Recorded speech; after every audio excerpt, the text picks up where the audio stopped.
Government చేత గౌరవం పొందలేకపోయాను. నా సహకారంతో నీకు ఉపకారం జరిగి నీ పెళ్ళైతే ఒక శుభకార్యం చేసే అన్న సంతృప్తి అయినా నాకు మిగులుతుంది. అలా కానీ. Thank you sir. చచ్చి మీ కడుపును పుడతాను సార్. అదే నాకు మండుద్ది. చచ్చినా కడుపును పుట్టదు కానీ నీ పెళ్ళయ్యే వరకు మా ఇంట్లోనే ఉండు. బాస్, అలా చేస్తే మనం ఇద్దరం ఉన్నామన్న సంగతి మీ భార్యలతో పాటు ఊళ్ళో అందరికీ తెలిసిపోతుంది. మా మామయ్య ఇక్కడికి వస్తే అసలు రహస్యం బయటపడుతుంది, నా పెళ్ళి ఆగిపోతుంది. అయితే ఏం చేద్దాం? డ్యూటీ నేను చూసుకుంటాను, సంసారం నువ్వు చూసుకో. నాకు ఉద్యోగం ఉన్నట్టు ఉంటుంది, నీకు రెస్ట్ దొరికినట్టు ఉంటుంది. కానీ ఎట్టి పరిస్థితుల్లోనూ మనం ఇద్దరం ఉన్నామన్న సంగతి చివరకు నీ పెళ్ళాలకు కూడా తెలియకూడదు. నువ్వు మంచెక్కు, చాలా రోజులైంది, నేను లోపలికి వెళ్తాను. బాస్ బాస్, నేను టవల్తో రావడం చూసింది. డ్రెస్ మారిందంటే ఇబ్బంది పడతాం, నేనే వెళ్తాను, నువ్వు మంచెక్కు.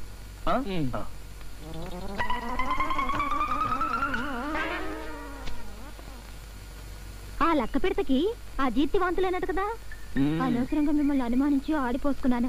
రండి, తలంటుతాను. నువ్వు పద, నేను వస్తాను. అమ్మాయ్యా.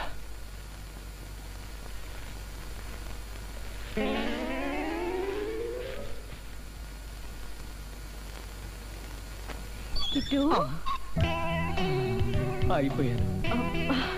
నీ నోటి పెట్టి ఆ మాట విని ఎన్నాళ్ళైంది కిట్టు. ఇవాళ నీ పుట్టినరోజునైనా చూడకుండా ఆ బుట్టబొమ్మ నిన్ను బయటికి పంపుతుందా? చూస్తాను చూస్తాను. నీకు ఇష్టమైన స్వీట్స్ అన్నీ చేశాను, రా kit.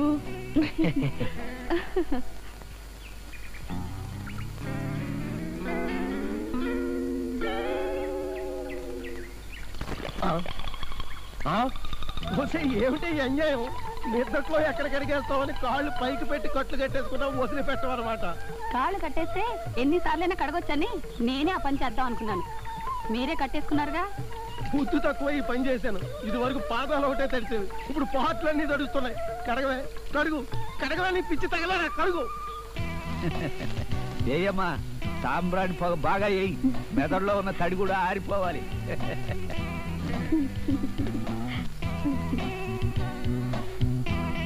Happy birthday to you. అదే నాకు మండుద్ది.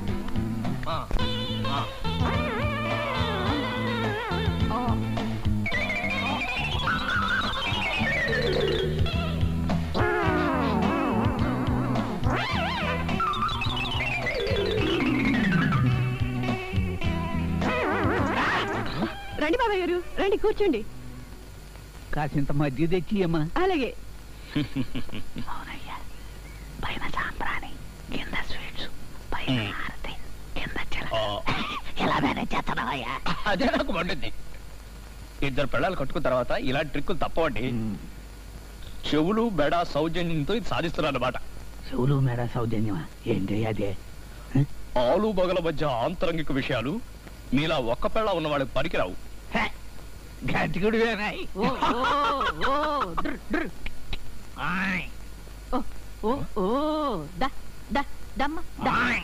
పిలుస్తుంది. ఎవరిని, మిమ్మల్ని గేదల్లా? మాధవ్ గారు, మాధవ్ గారు.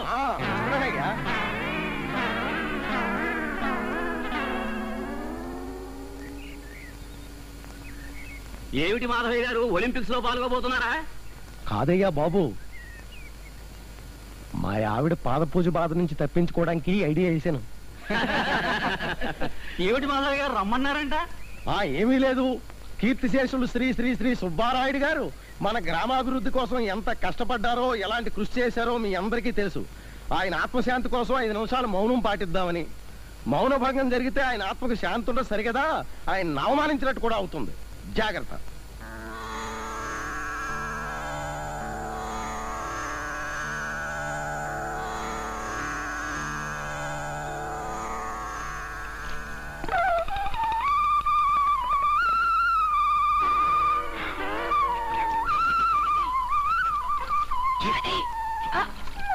అది కాదండి.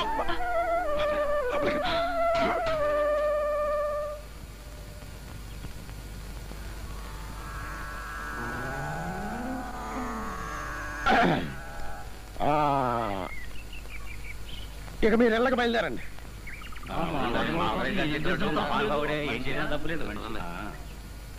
అమ్మయ్యా, మీరు మౌనం పాటించడం వల్ల ఇవాళ 10 సార్లు కడిగేశాను. ఇలాగే మీరు రోజు మౌనం పాటిస్తే నా వ్రతం త్వరగా పూర్తయిపోతుంది.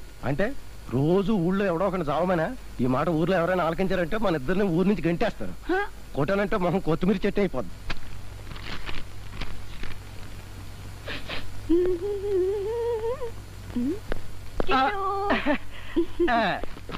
ఎందుకమ్మా అలా దూరంగా వెళ్ళిపోతావు? దీక్షా భంగం అయితే దేవుడు మన మీద కక్ష కడతాడు. నాకు డ్యూటీ టైం ఉంది, నేను వస్తా. ఆ చేతిలో పొట్లమేమిటి? ఇదే స్కూటర్ కి స్టెప్నీ ఉన్నట్టుగా మనిషికి కూడా ఓ స్టెప్నీ డ్రెస్ ఉంటే బాగుంటుందని ఇప్పుడే కనిపెట్టాను.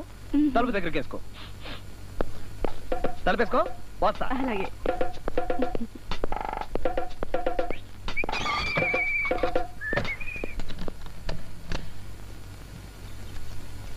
కాంతమ్మ గారు, కాంతమ్మ గారు,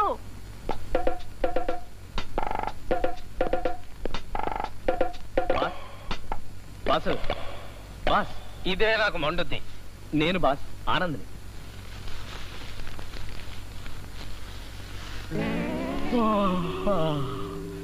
ఏంటి, డ్యూటీకి వెళ్తున్నాను. ఇదిగో యూనిఫామ్, ఇది తగిలించుకుని ఇంట్లోకి వెళ్ళి చెవులు మెడ నిమిరుకో బాస్. ఆంతరంగ కిటుకులు కూడా తెలుసుకున్నావా? క్షమించు బాస్, వాళ్ళు చెప్పారు నీ పుణ్యవాన్ని లలితతో పెళ్ళైతే మెడ ట్రిక్కు చెవి ట్రిక్కు లలిత మీద వదులుతా. వస్తా బాస్.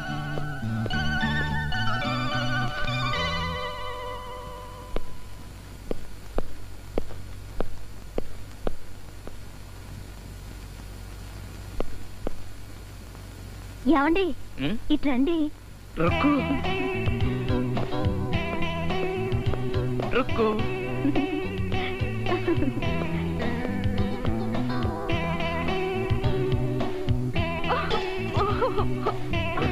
అయ్యో వదలండి, దీక్ష మధ్యలో ఆపకూడదండి. దీక్షాగాడిది గుడ్డ, అదే నాకు మండుద్ది. సచ్చిన దూరంగా ఉంచడానికి అలా చెప్పాను. ఆ లక్క పిడతకి తిక్క కుదిరింది. అబ్బా, ఈ శృంగార సమయంలో మధ్యలో దాని పేరు ఎందుకు?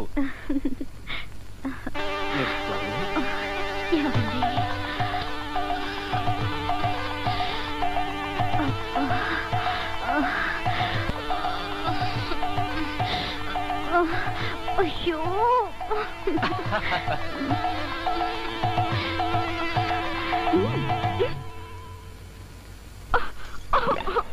ఆయన ఎలాగైనా బతికించండి.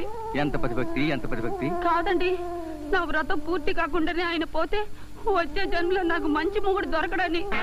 నీ అమ్మ కడుపు పాడా, నీకు నీ వ్రతం బాధే కానీ నేను పోతాననే బాధ లేదన్నమాట. డాక్టర్ గారు,